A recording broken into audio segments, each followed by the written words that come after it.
This is the IELTS listening test. You will hear a number of different recordings and you will have to answer questions on what you hear. There will be time for you to read the instructions and questions, and you will have a chance to check your work. All the recordings will be played once only. The test is in 4 parts. At the end of the test, you will be given 10 minutes to transfer your answers to the answer sheet. Now turn to part 1. First, you have some time to read questions 1 to 5.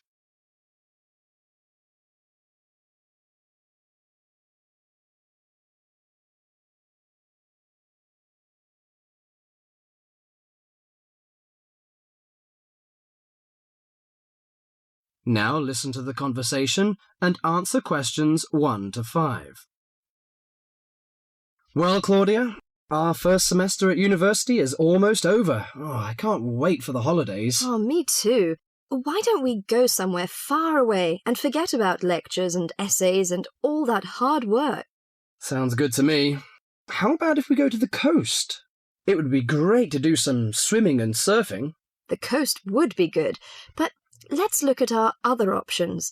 There are the mountains. They're nice and cool at this time of year.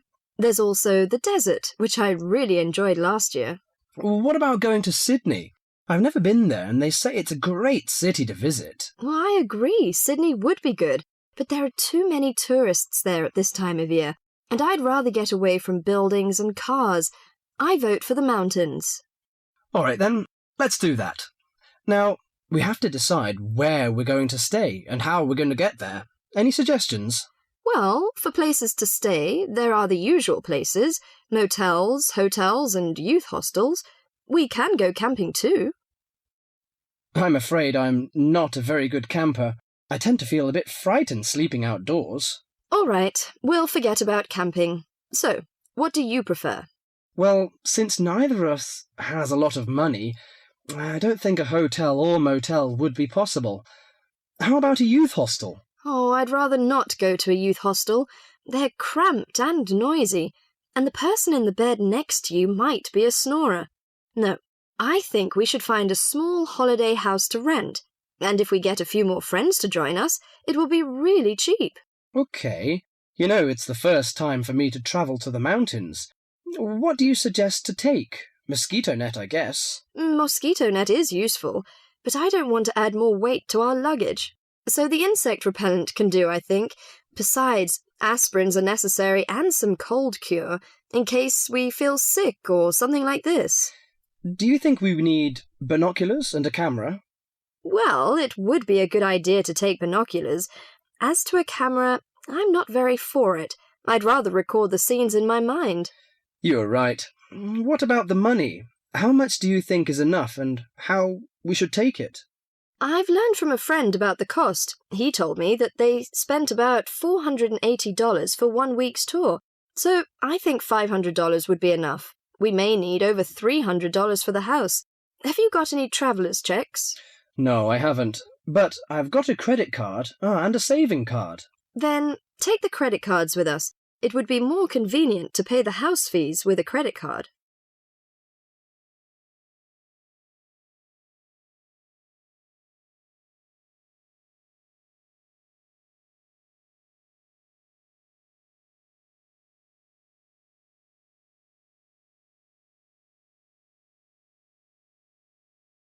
Before the rest of the conversation, you have some time to read questions 6 to 10.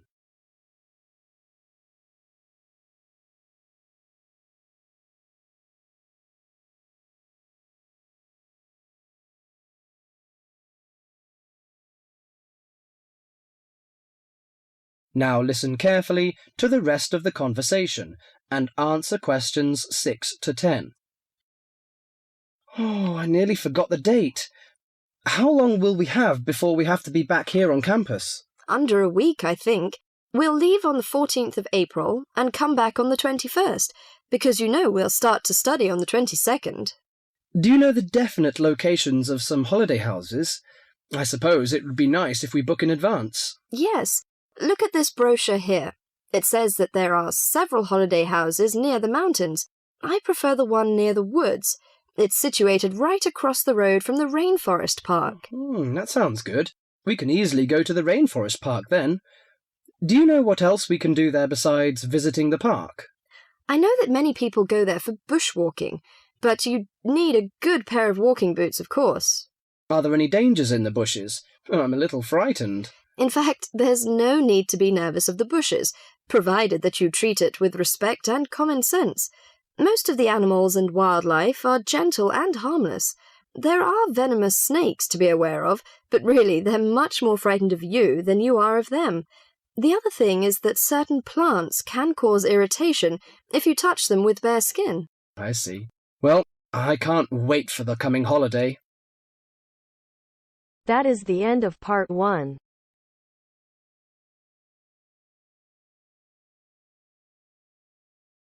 You now have half a minute to check your answers.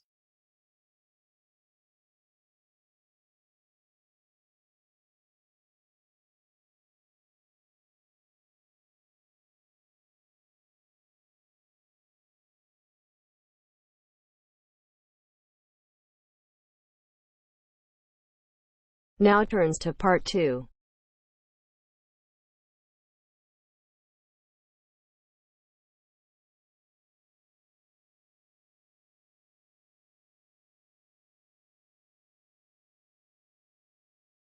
You will hear a media studies tutor giving a lecture about news sources. First, you have some time to look at questions 11 to 15.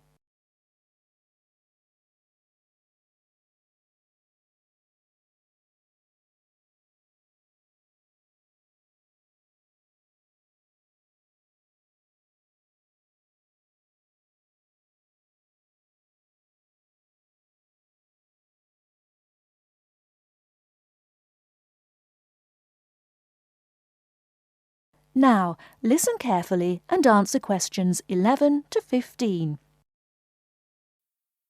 Okay, now many of you will have heard about the predicted death of newspapers, as people increasingly access the TV and the internet for their news. Today, I want to look at the USA, which has very advanced news sources, to see if this is actually true. In the USA, the main news sources without doubt are TV, the internet, and the press. That is, traditional newspapers. And although they are each surviving and growing, they are also changing. Obviously, TV news has been around for a while, and the early evening bulletins when people get in from work are very popular. I suppose we traditionally think of the morning newspaper arriving on our doorstep with the daily news. Interestingly, this is not borne out by the statistics, which show that readership in the U.S. is much higher when people have time to relax, when they're not working, especially on Sundays. The internet is also a popular weekend activity, but shows no variation with weekday access. So people are using the different sources in different ways. Interestingly, local radio has been hit less by the grip of quite strong local newspapers than by the internet, which is seen to offer a better regional service.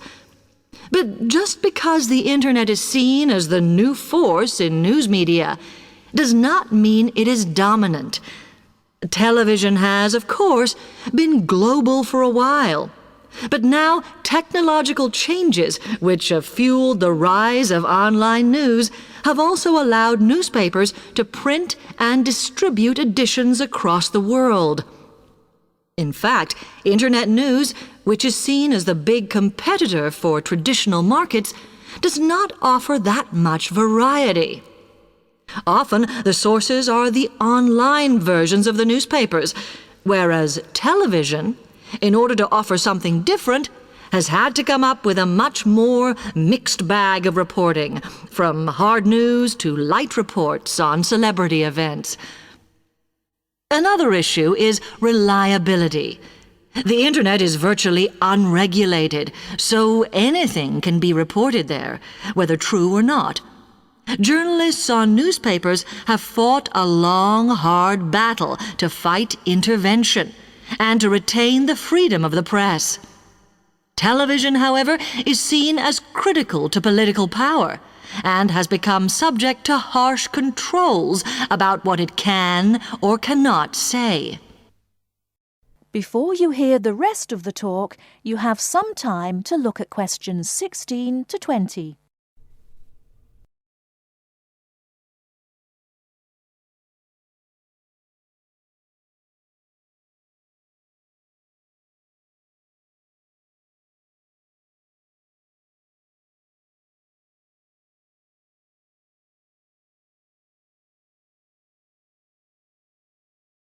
Now listen and answer questions 16 to 20. Now, one very critical factor in keeping newspapers alive and well in the USA has been their approach to advertising. Obviously, newspapers are heavily dependent on advertising revenue, and they have become more and more imaginative in what they offer, in order to make sure that advertisers use them and not other news sources. This has meant that, contrary to popular belief, newspapers now have a significantly higher profit margin than the rest of American industry. So, how have they managed to raise advertising revenue in this way? Well, they have put a lot of effort into developing and maintaining a very strong association with the retail trade. And they've come up with a winner. A critical tool in their sales plan has been suggesting that the adverts they run can have vouchers. This has been enormously effective because they have found that not only do more people buy the paper to get the discounts, but also that this inevitably means much higher sales for the clients who advertised. As well as doing this, the newspapers have also introduced aggressive sales campaigns over the last few years. This has resulted in a significant and continuing rise in the number of advertisers prepared to pay the extra for full-page ads. So, what I would like to move on to... That is the end of part 2. You now have half a minute to check your answers.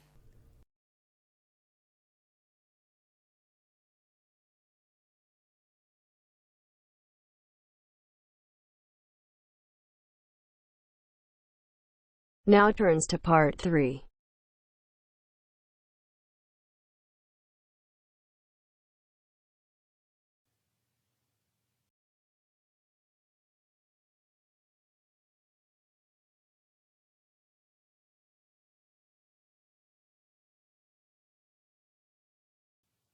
You will hear a female and a male student talking about the mock exams that they have just taken.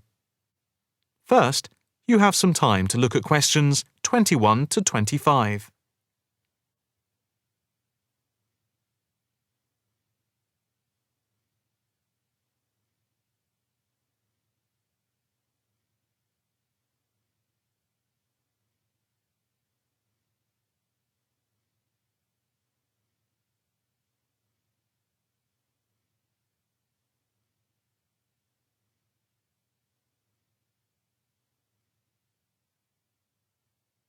Now listen carefully and answer questions 21 to 25.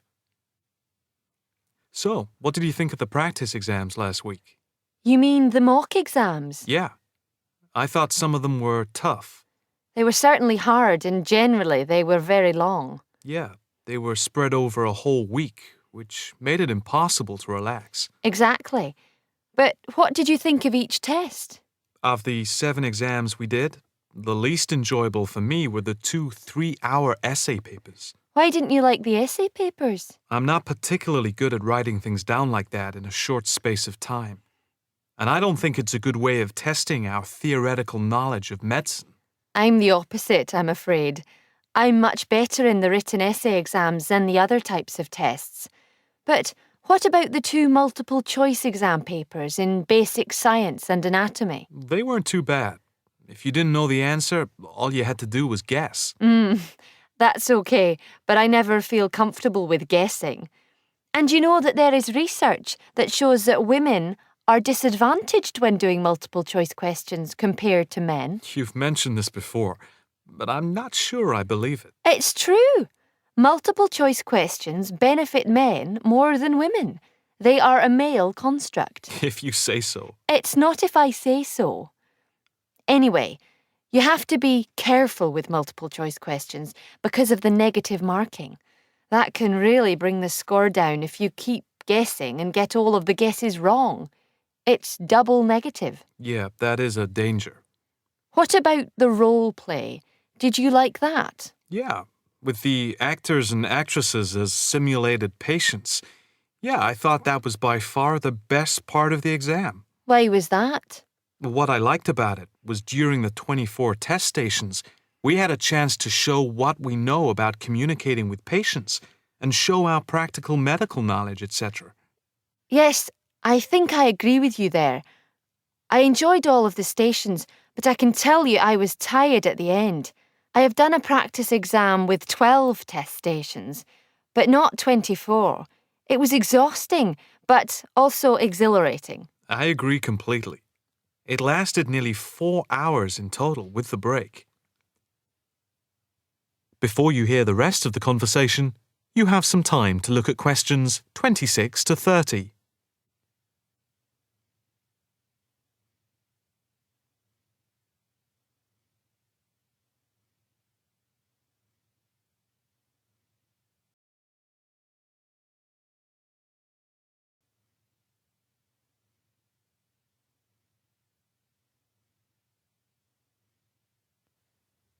Now listen carefully and answer questions 26 to 30.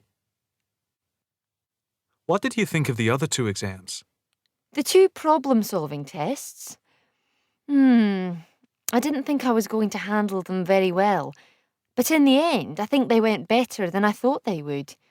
What I liked most was the test where we had to work in groups of 4, and to solve a problem, we had to prioritise actions. That was very interesting. I'm not sure that I did very well in that, though. Did you feel comfortable being in a group of 4 and having 4 examiners watching you as you discussed the problem?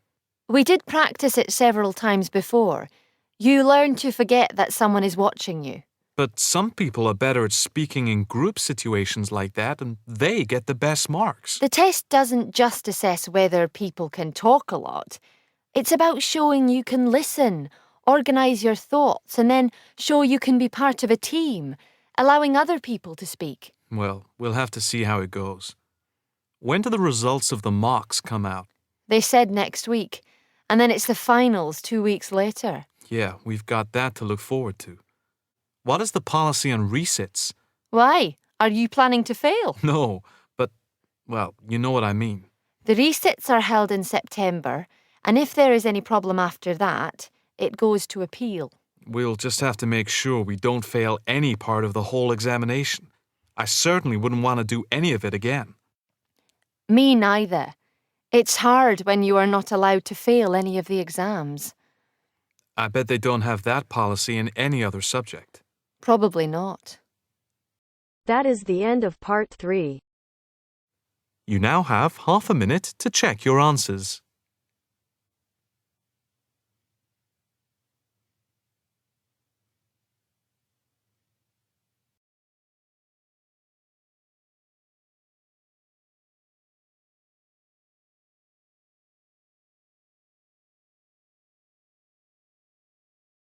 Now turns to part 4.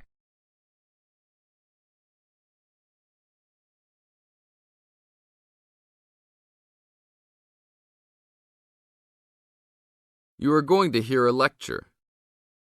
First, you have some time to look at questions 31 to 40.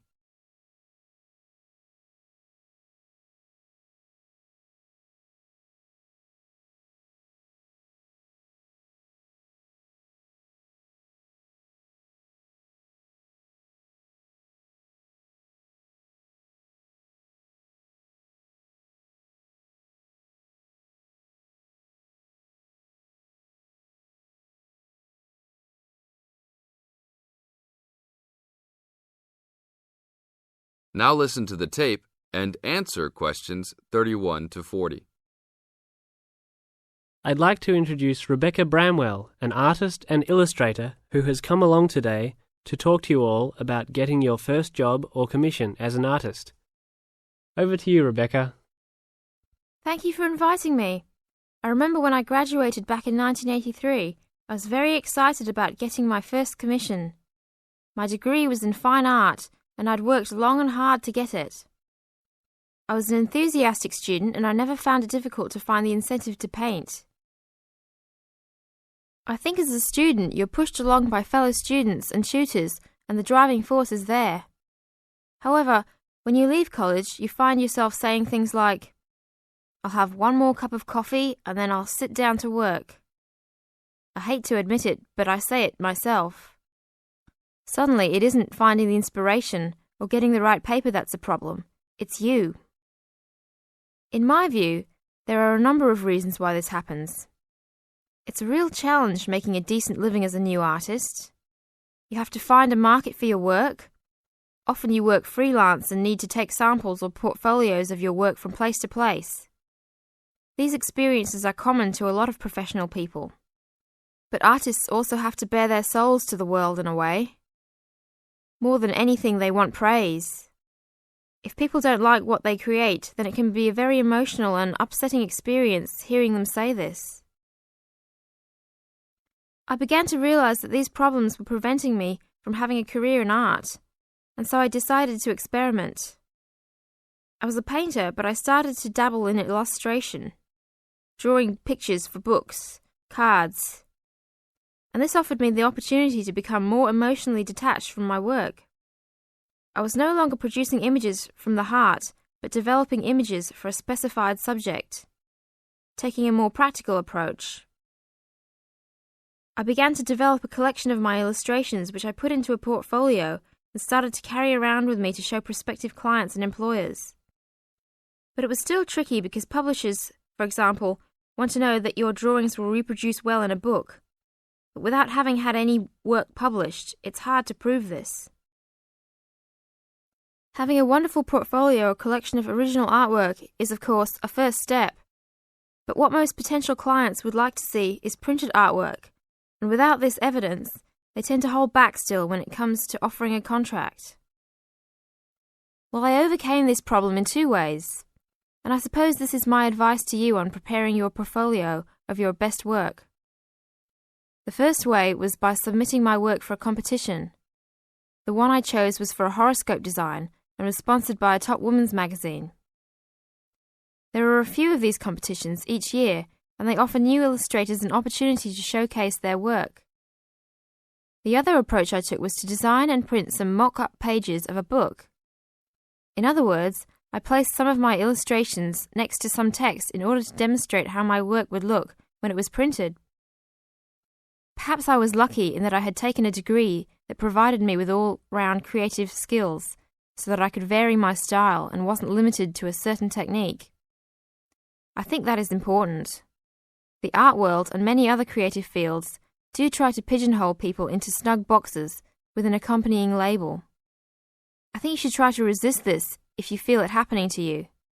If you don't, you'll find it difficult to have new work accepted if you try to develop your style at a later stage in your career. Nevertheless, when you start out, and particularly when you're going for an interview, it's important not to confuse people by having a lot of different examples in your portfolio. One remedy for this is to separate your work into distinct categories. In my case, I did this by dividing my design-inspired illustrations from my paintings. It is then easier to analyze the market suited to each portfolio, such as magazines, book jackets, CD covers, etc. Working under two names is also useful, as it clarifies the different approaches and offers a distinction between them. I think it's been hard for artists to be recognized in anything other than the pigeonholes that they have been placed in. Luckily, these barriers are slowly being demolished. That is the end of part 4. You now have 30 seconds to check your answers.